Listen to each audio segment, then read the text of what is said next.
Hey everybody, this is Dr. Maples. Welcome back to the channel. We're going to continue our conversation about failures today by taking my 10 years of experience as a professor, putting it into a short video to let you know some red flags that I see that let me know students are at higher odds of failing a class than they might normally be. And I'll tell you right away, it's not things like studying. There's actually some things happening around students, both in the professor's end and in the student's life, that let me know there's some problems and that students are at risk. So that's what we're going to do today. We're going to talk about failed classes and some red flags that you can watch out for so you don't have these issues in the future. And again, it ain't studying. We got a lot to talk about. Let's get started.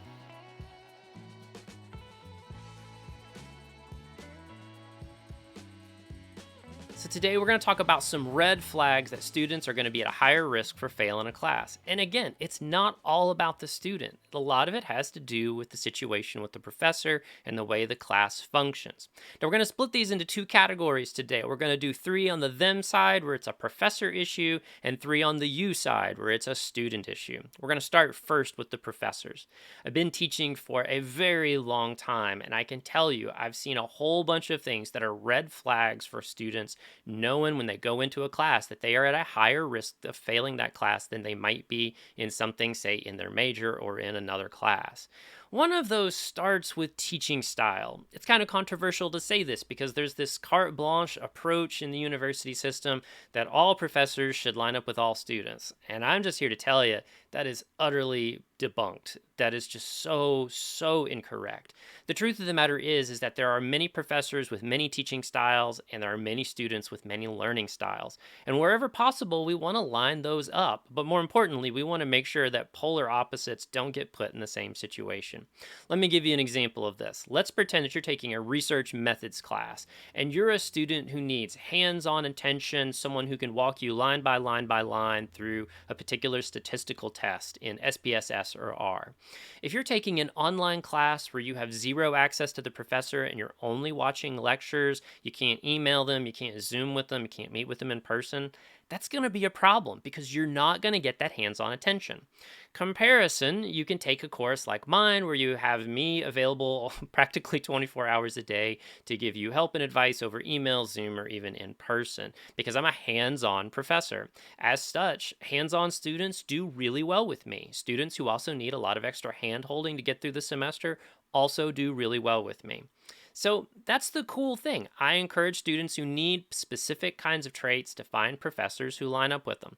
Hey, this won't always be possible, but if we can make your path to an A for awesome easier, that's what we want to do. So know about your own learning strategies and then find professors who overlap with their teaching strategies that match the way that you want to learn. You'll make your life a lot easier. What else we got? So this is where Dr. Maples is not going to be making friends with a lot of random professors out there because I'm going to start giving you some inside information that they probably don't want you to know about.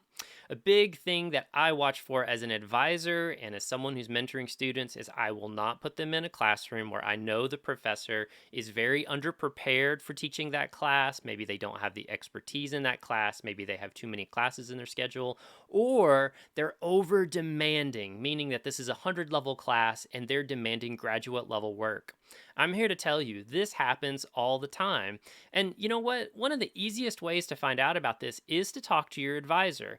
Your advisor maybe can't say, don't take it with this person, but they might be able to steer you in a different direction. If you say, is there a particular professor that you would recommend I take this with, someone that maybe you know matches up with my learning style? And if you don't have that available, there's actually something really great out there called ratemyprofessors.com. It is an old website. It is very old looking. But I will tell you this, as long as it's around, it has a decade plus worth of data points about professors, their behaviors, and so forth. And one of the common things that I see on there where people complain about professors is that it was a low level course and they demanded an amazing amount of work. Now, I'm not saying that's a bad thing because, hey, you might learn a ton in that course. But there's also the issue if you're taking a 100 level gen ed course, maybe you're not looking for a ton of work in that field. Maybe you just want to get that requirement knocked out and then get back to your major. As such, I advise students to steer clear of professors who are underprepared, brand new, and maybe struggling, or on top of that, are just asking way too much of their students. If you avoid those, then you're going to make your life a little bit easier. Now, for any professors that are watching, if you're brand new at this, I'm going to tell you the thing that makes a course pop and work and function is organization. If you have a clear, organized course, a clear syllabus schedule, students know exactly what's going to happen when, they know when all the deadlines are, they know what the policies are, they know exactly how this is going to work from start to finish, and they know how they're going to get their grade, your course is going to go fine. Even if you're not a great teacher, because your course is organized, it's going to feel better than most courses. That's one of the big things, too. When I'm advising students on what courses to take, I will steer them away from professors that I know are disorganized. Now, how do I know they're disorganized? Well, you only see them in the classroom, but I see them every day. I interact with them, I talk with them, I know a lot of the gossip, the things that's going on in their world, and I also know the complaints that students bring back to me about courses. It becomes pretty evident pretty quickly when a professor has a disorganized course. And the red flags are all in the syllabus, you know? You got that 30-page syllabus that doesn't really seem to say anything, and there's all this stuff highlighted in six different colors. Some of it's in bold print, some of it's in a different font altogether. Those are huge red flags for me. Even as an undergraduate, I watched for those and would steer clear of those classes or withdraw in the first couple of days if I saw it.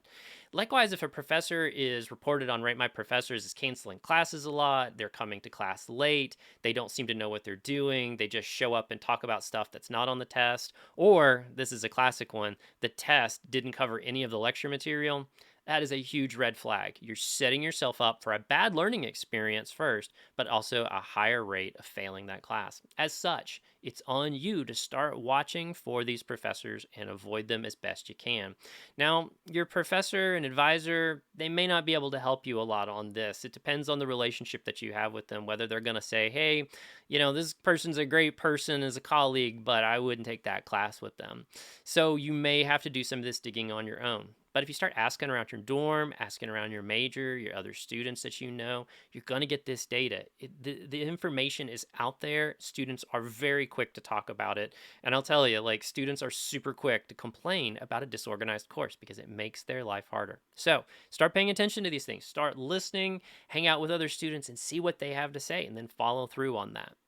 So we did three things that professors do that put you at a higher risk of failing, but now I got to turn the spotlight on you, student. I got to let you know three things that puts you at a high risk of failing because of your own decisions or conditions or situations.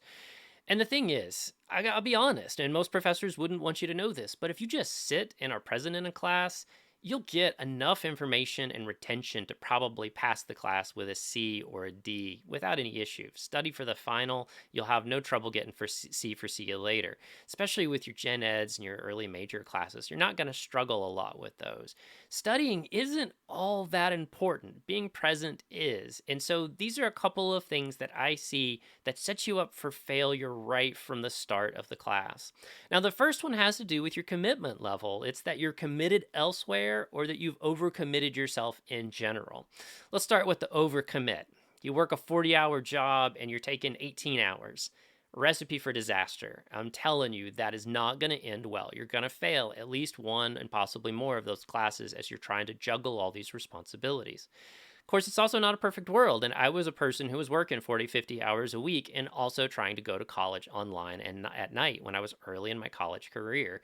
I mean, in fact, I was doing 50 hours a week and doing 9 hours of classes at night. But that's what I had to do to get myself back into college and get myself into the swing of things. So you are going to have to be aware of that. If you're working a big job and you're going to try to take classes, you're just going to have to understand you don't have time for anything else. Dating life, kids, family, activities, fun. These aren't part of your life if you're doing a 40-hour job plus a full-time or even close to full-time schedule. You're just going to be doing those two things. So you're going to have to accept that. I know it's not any fun. Trust me, I have been there. I know it hurts, but sometimes it's just what you got to do to get from point A to point B. But the flip side of this, too, is that sometimes you're just committed elsewhere. And I mean this in the nicest way because I'm not going to judge you. But the truth of the matter is, you're a first year student and you're doing rush, that's going to impact your grades. It's fine. It doesn't hurt my feelings. It's a situation, however, that I want you to be aware of. Your commitments lie elsewhere at that point. And as such, it's going to make it harder for you in your class. In fact, that's one of those things that mentally I red flag first day students that are brand new and they're going through the rush process. A couple of other things too just have to do with attendance in the first couple of weeks. I point out to students that the first 2, maybe 3 weeks of class are probably the most important of the semester, followed by maybe there's a couple right around the midterm where you're really trying to bring home that halfway point. The reason is that you're getting some very important key information in those first little bit of time. We'll talk about that more in a moment. And you just got to be present to make sure that you get that information. If you're elsewhere, if you're distracted, if you can't be part of that, it's going to put you at a higher risk of failing class. Simply put, it doesn't matter how much studying you do, if you can't be part of that early process of the class and be engaged in the class at all, it's going to be a problem. Now, this one's tricky too, and it's not going to be popular because sometimes, well, students try to skip a step when they take a class and it really comes back to bite them. Great example of this. You have courses that have prerequisites for a reason. You take a prerequisite idea, say like social statistics, before you learn to build a study, a research methods class. The prerequisites are there because you really need that information first so that you understand it before you go into the second one. English 101 and English 102 are another good example of this. Same goes with pre-algebra and algebra, right? You're not going to take algebra before pre-algebra. You need to learn the basics of pre-algebra first. As such, it's very important that you make sure you have the prerequisite skills that you need for a class. Now, the college has your back on this one because 95% of the time when you're registering for classes, you're going through an online system that's actually checking your transcript and saying, hey, does this student have this prerequisite for this particular class? And if you try to sign up for something that has a prerequisite class and you don't have that prereq, it will kick you back as an error and say, hey, prereq issue on this particular class. And then you can look up the class that you're trying to enroll in, find out what the prereq is, take that, and you're good to go. Thing is, sometimes the university system doesn't catch those. And so when you're signing up for a class outside of your major, particularly if it's not a gen ed class, you want to make sure that you got the prerequisite. How do you do this? It's actually really easy. You can Google this online, find your university catalog. It's going to have all the classes listed, their descriptions, their requirements, everything. It'll even have their formats and lots of information about the courses. You can even find all sorts of cool stuff about your majors, your minors, even sometimes your professors in that catalog. But nonetheless, you can find out what the prereq is and make sure that you have that. Likewise, your advisor can be a big help here. Talk to your advisor when you're taking an unpredictably weird class that's not a gen ed and not in your major or your minor, and it will make sure that you've got everything that you need to get registered and that you don't set yourself up for failing in the right first couple of weeks there. Speaking about those first couple of weeks, in my 10 years as a professor, I will tell you the number one thing that I see that fails students. A problem happens in the first 3, maybe 4 weeks of the semester that keeps them from being involved in the earliest parts of the class. This can be a late add. You had some issue that caused you to have to add the class far later than expected. Usually you add classes in the first week and then it closes. This could also be a situation where you get sick, you have a personal tragedy, you have a personal issue, you just have something happens at the start of the semester. And it puts students behind the ball for the entire semester. Why is that? It's really weird because a well designed course covers a ton of important content in those first couple of weeks. It's the core ideas that you need for the rest of the class to make sense. Give you an example. My intro sociology students will tell you by the end of week 1, you've already heard the names C. Wright Mills and the sociological imagination a dozen times. And by week 2, you're able to define that idea, apply it to examples, use it in a sentence, and explain it to others, and even sometimes use it to understand how your experiences work. By the way, if you're interested in the sociological imagination, I've got a 5-minute sociology video up right on that topic. Love to share that with you. I'll try and remember to put it in the description below.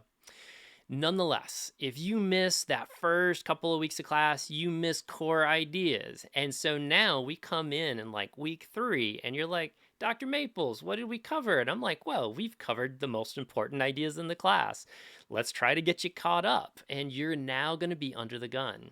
If it's just one course, students can generally pull that under and make it work. If it's your whole semester, I strongly suggest pulling back to 12 hours and try to have as easy a semester as you can. Because if you're trying to like catch up in like 5, 6 classes, you can pretty much guarantee one of them's going to fall, one of them's going to turn from a D to an F pretty quickly, and it's a disaster. And why? It's all because you missed those first couple of weeks, even if it's not your fault. Nonetheless, if you see this as an issue, if this is something that's happening to you, take it as a red flag, make the right decision, and go ahead and pull your schedule down to say 12 hours and then do everything you can to catch up with that full-time status. 6 red flags for failing a class. And did you notice I didn't even note studying once as a reason? Yes, studying is not the story of what passes class. Being present, being involved, having a functional course, having a professor that is engaged and asking for the right amount of work. These are the kinds of things that we want to see to ensure that your students, my students, your students if you're a professor, and you as a student if you're a student, are passing these classes. Again, it's not hard to pass a college class. You just got to make sure and set yourself up for success from day one. Take these 6 red flags that I've pointed out and take them to heart. Every semester, start applying them to building your schedule, talk to your advisor about them, and make sure you're where you need to be to succeed. And then you're going to get an A for awesome every time, and we don't have to worry about the F's for whatever that stands for. That's all we got for today, folks. I will see you next time. Thanks and take care.